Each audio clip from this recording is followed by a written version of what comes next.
Thanks for joining us. I'm Paula Ebben with a WBZ News Update. Our top stories. Police have just confirmed to WBZ and CBS News Boston a mother and daughter were killed after they were shot while sitting inside an SUV. Police responded to Lisbon Street in Worcester for shots fired yesterday afternoon at about 3 and found a Nissan Rogue riddled with bullet holes. More than 40 evidence markers surrounded the SUV. The victims were rushed to the hospital by ambulance, but as we just learned this afternoon, neither of them survived. No arrests have been made as police continue to search for the shooters. They also say anyone with information should call Worcester Police. Soon, Brockton students won't be able to use their cell phones in school. Last night, the school committee in Brockton approved a new policy requiring students to lock their phones in pouches. They think keeping the phones away could help focus the students in class, and that, in turn, could help curb recent violence. The committee also approved a plan for the district's acting superintendent to work with volunteers to mentor and support students. But families and teachers agree much more still needs to be done. Where is the support for us? You hold us accountable for many, many things, and we meet those challenges. Where is the accountability on the students? Where's the accountability on the parents? You're understaffed, your kids don't get acknowledged, and there's a large sense of fear and anxiety with these kids. Last week, Governor Healy denied a request from the school committee for the National Guard to be brought in to help handle violence in the district. Boston residents, along with the Emerald Necklace Conservancy, will be in court today to push back against plans to redevelop White Stadium.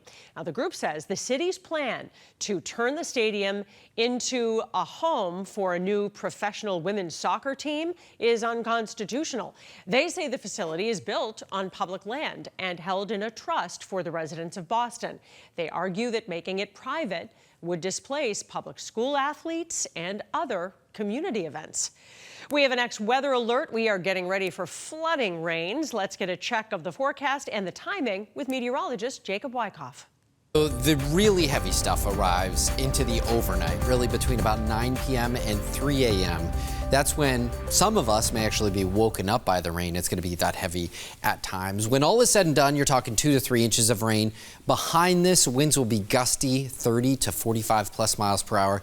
We haven't seen, even though February was almost record dry, the second driest February on record, our water tables in the ground really haven't fallen all that much. So we do have the potential for some localized street flooding, also some river concerns too. So the first raindrops should arrive by dinner time, and then they will pick up the later into the night we go.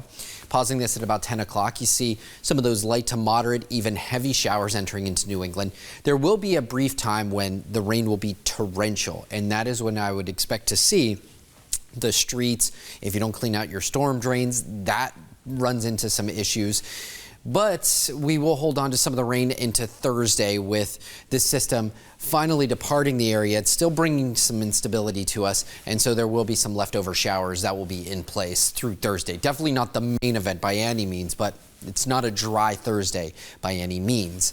Heading into Friday, we get the sun back, but it's also going to remain a bit blustery onshore wind, so right along the coastline, it's going to be held in check, our temperatures that is. Widespread, anywhere from 1 to 3 inches of rain.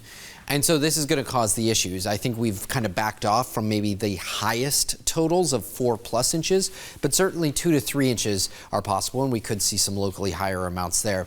And so the National Weather Service has issued a flood watch for much of the area through Worcester County up into southern New Hampshire, into Essex County, and then as you go towards the southeastern coastline, Bristol and Plymouth County under that flood watch. Again, our groundwater table is just so high. We also run the risk of seeing some river flooding. At the moment, there aren't any in our viewing area, but we do have them getting closer to that as you go up into parts of northern Worcester County, Sudbury River, as you go, the Blackstone River in Sudbury rather, is also running a little bit high. The winds will be gusty too, onshore behind the system, and so that's going to keep us on the cooler side as you go south of town for sure. Heading into Friday, we're back to the blustery weather, although the winds will start to die as you go out to the west, still gusty 30 to 45 miles per hour on Friday. So what do you need to do? Clear out those storm gutters, make sure the sump pumps that have been running overtime, make sure those are still working.